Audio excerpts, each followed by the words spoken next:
नमस्कार दोस्तों, हमारे शरीर को सुव्यवस्थित रूप से चलाने के लिए हमें कई तरह के पौष्टिक तत्वों की आवश्यकता होती है और जिनकी पूर्ति के लिए हम अपने भोजन में शामिल करते हैं कई तरह की खाद्य सामग्रियां, जैसे कि दालें उपयोग करते हैं जिनसे हमें प्रोटीन मिलता है।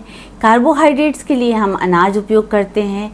फैट्स के लिए घी और तेल का उपयोग करते हैं। सब्जियों से हमें मिलता है विटामिन्स और मिनरल्स, और कई तरह के मसाले उपयोग करते हैं जिनमें कई तरह के गुण होते हैं। तो इस तरह से जब इतनी सामग्री एकत्रित करते हैं तब हमें पौष्टिक भोजन से भरपूर हमें एक थाली मिलती है।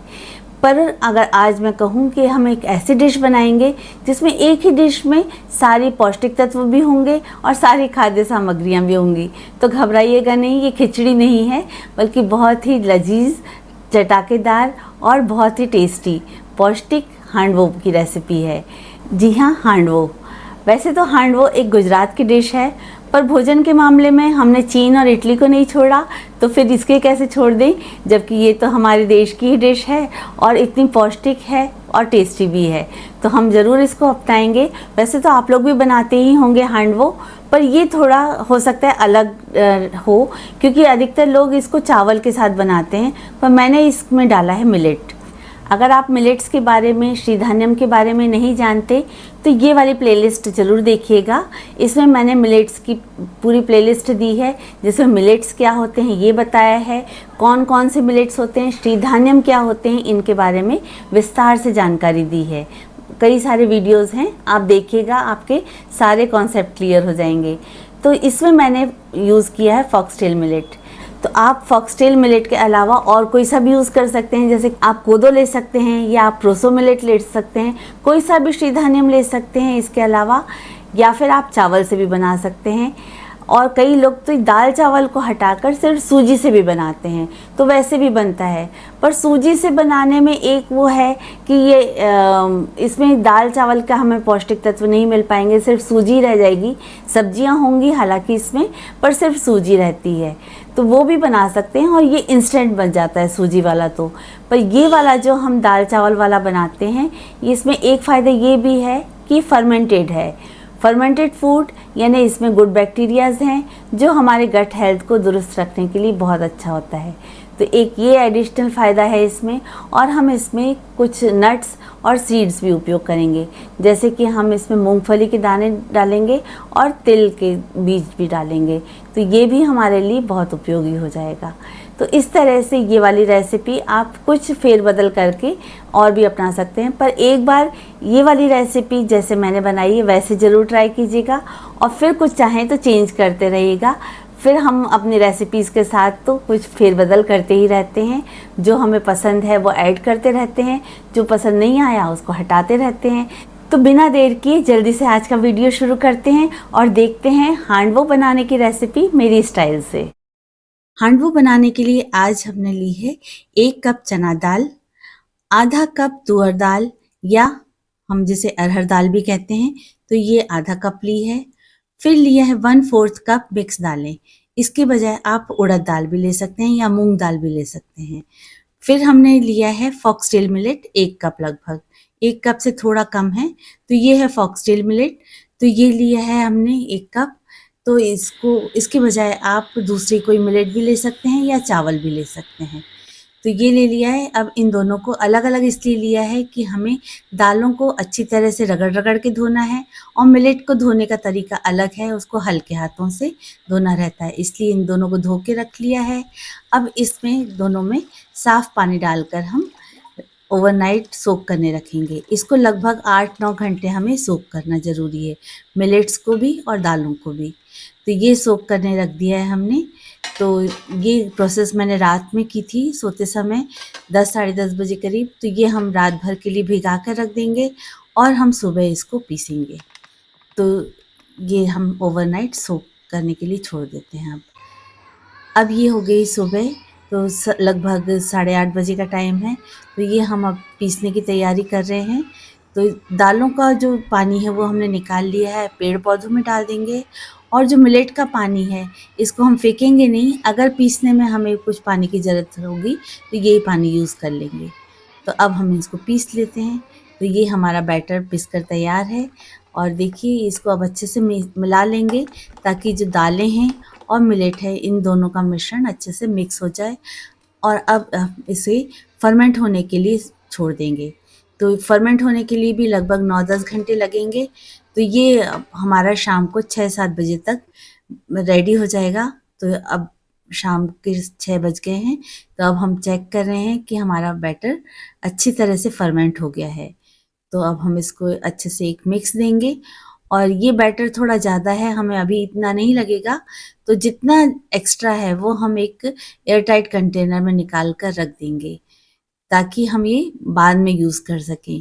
तो जितना ज़रूरी है उतना बचा लेंगे और बाकी का हम निकाल कर रख देंगे ताकि फ्रिज में रखा रहेगा। कल कुछ बनाने के अगर हमें काम आएगा तो हम कल इसको यूज़ कर लेंगे। अब ये जो बैटर है जो हमें बनाना है उसमें हम सामान मिला लेते हैं। तो ये है अदरक और हरी मिर्च का पेस्ट, फिर ये कुछ सब्जियां हैं, हरी धनिया है, कुछ कसी हुई गाजर है और लौकी है। एक गाजर थी बड़ी वाली लगभग, तो उसको हमने ग्रेट करके तैयार कर ली है और ये लौकी भी थी आधी, इसको भी हमने घिस ली है और हरी धनिया है। अभी इस वक्त बहुत ज़्यादा सब्जियां नहीं ली हैं। ठंड के मौसम में या अगर सब्जियां उपलब्ध हों तो और सब्जियां भी आप अपनी पसंद की मिला सकते हैं। पत्ता गोभी मिला सकते हैं, प्याज अगर खाते हो आप तो प्याज मिला सकते हैं या फिर और भी शिमला मिर्च वगैरह भी मिला सकते हैं। फिर हम मसाले मिलाएंगे तो नमक मिला लिया है, लाल मिर्च मिलाई है, जीरा मिलाया है। जीरे के पाउडर की बजाय इसमें खड़ा जीरा टेस्ट ज़्यादा अच्छा आता है। फिर हल्दी डाल ली है और अब हम थोड़े से भुने हुए मूंगफली दाने डालेंगे। इनसे बहुत अच्छा क्रंच आता है इस डिश में। तो अब हम इसकी कंसिस्टेंसी सेट करेंगे। थोड़ा सा गाढ़ा लग रहा है अभी, तो हम थोड़ा पानी मिलाकर इसको थोड़ा सा पतला बनाएंगे ताकि हमें पैन में जब सेकते वक्त डालने में आसानी रहे। बहुत पतला नहीं करना है, चीले जैसा नहीं करना है, थोड़ा सा गाढ़ा भी रहेगा। जैसा हमारा केक का बैटर रहता है लगभग वैसे ही रहेगा। फिर हमने एक पैन लिया है, नॉन स्टिक पैन लिया है, उसमें 1 टेबलस्पून तेल डाला है मूंगफली का और थोड़े से तिल डाले हैं, 1 चम्मच करीब तिल डाले हैं। जब वो क्रैकल हो जाएं तब उसमें कड़ी पत्ता डाल के और अच्छी तरह से इसको चारों तरफ घुमा देंगे ताकि पूरे सारे तरफ तेल लग जाए और फिर पैन में चिपकेगा नहीं हमारा हांडवो। अब जब ये अच्छे से सिक गया है तिल और कड़ी पत्ता, तो अब हम धीरे धीरे इसके ऊपर बैटर डालेंगे। इसका बैटर हमें ऐसा डालना है कि ये जो मसाला है तिल और कड़ी पत्ते का वो नीचे रहे और इसके ऊपर ये आ जाए पूरा बैटर। ये चीले और उत्तपम से थोड़ा मोटा रहेगा और केक से थोड़ा पतला रहेगा। उत्तपम से भी थोड़ा मोटा रहता है ये हांडवो, और भी मोटा बना सकते हैं पर फिर हमें ऐसा सिकने का डाउट रहता है, इसलिए मैंने थोड़ा पतला ही बनाया है। अब इसको हम ढक के 7-8 मिनट के लिए छोड़ देंगे। तो एक तरफ सिक जाएगा 7-8 मिनट बाद। अब हम खोलकर चेक करेंगे, आसपास के किनारे थोड़े हट गए हैं, खुल गए हैं, ऐसा लग रहा है कि सिक गया है नीचे से। तो अब हम इसको पलटने की कोशिश करेंगे। मेरा ये स्पैचुला थोड़ा चौड़ा है तो इससे हो जाएगा, नहीं तो आप एक प्लेट की सहायता से भी इसको पलट सकते हैं। तो अब इसको पलटने की कोशिश करते हैं। तो देखिए ये पलट गया है, अब नीचे से कितना अच्छा कलर आया है, एकदम ब्राउन सा। तो ये नीचे से बहुत अच्छे से सिक गया है। अब दूसरी तरफ से भी सिक जाए इसके लिए हम इसको फिर से ढक के 4-5 मिनट के लिए छोड़ देते हैं। तो अब चेक कर लेते हैं कि दूसरी तरफ भी सिक गया है क्या। तो दूसरी तरफ भी चेक कर लिया है, तो ये दोनों तरफ अच्छे से सिक गया है। अब हम इसको प्लेट में निकाल लेंगे और ये हांडवो हमारा सर्व करने के लिए तैयार है। ये देखिए कितना बढ़िया क्रंची सा लग रहा है हांडवो, बहुत अच्छे से सिक गया है, दाल वगैरह सब सिक गई हैं, सब्जियां अच्छे से पक गई हैं। तो अब हम इनको अपने मन चाहे आकार में कट कर लेंगे, पिज़्ज़ा की तरह से भी कट कर सकते हैं। तो ये हमारा पौष्टिक वाला पिज़्ज़ा, केक, नमकीन केक, कुछ भी कह सकते हैं आप इसको। तो ये हमारा हांडवो तैयार है, क्रंची, क्रिस्पी और नमकीन। तो लीजिए हम इसको सर्व करते हैं।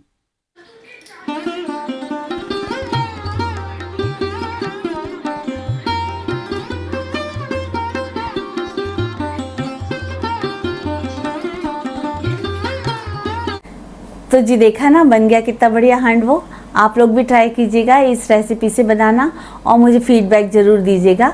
जैसे पिछले वीडियो में दिया था जब ज्वार का चीला बनाया था, इतनी क्विक रेसिपी ट्रायल मैंने और किसी वीडियो में नहीं देखा जितना इस ज्वार के चीले में देखा। इतने लोगों ने कमेंट किया कि हमने ट्राई किया, हमारा अच्छा बना, बहुत अच्छा लगा। तो इस तरह के फीडबैक और इस तरह का प्रोत्साहन जब मिलता है तो मुझे भी और अच्छा काम करने के लिए और अच्छी अच्छी रेसिपीज़ आपके लिए लाने की और इच्छा होती है।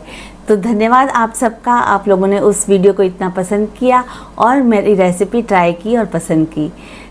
धन्यवाद के इसी भाव के साथ अब मैं विदा लेना चाहूँगी। अब अपनी दोस्त संगीता सेठोकी को इजाज़त दीजिए। फिर मिलेंगे अगले वीडियो में। बने रहिएगा आपके अपने channel my way of life में। तो धन्यवाद, थैंक्स फॉर वॉचिंग। जय श्री कृष्णा।